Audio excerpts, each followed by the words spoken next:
I work at a department store in a mall that's been around since the 80s.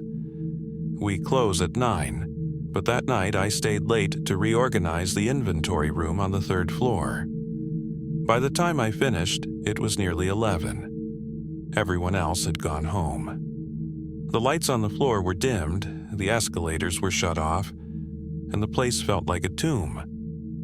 I headed toward the elevator, dragging a box of mislabeled tags behind me. I hit the down button and waited, listening to the soft hum of the mall's ventilation.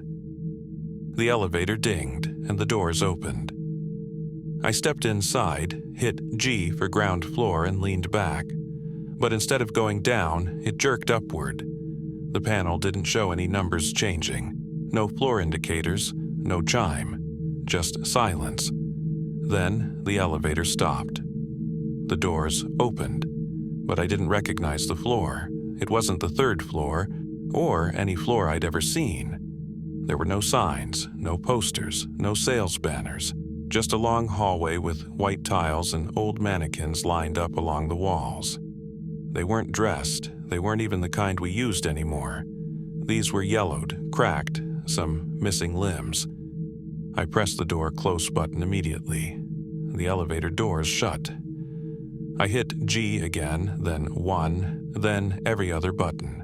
Nothing. The lights flickered. The elevator dinged and opened again to the same floor. But the mannequins had moved. Some had turned. One was now facing me, arms slightly raised, mouth open. I slammed the door close button again. The third time the doors opened, they were closer. Much closer.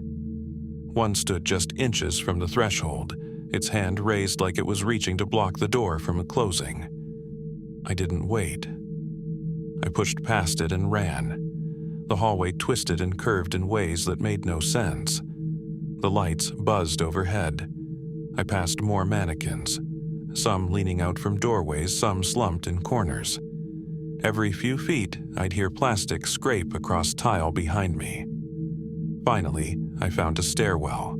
I bolted down the steps, 3 flights down, until I hit the ground floor emergency exit.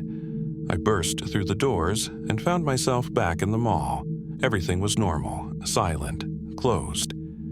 I quit the next morning. Later, I asked the building manager how many floors were in the mall. He looked confused and said, 3, same as it's always been. I didn't argue, but I still wonder, what floor had I really been on?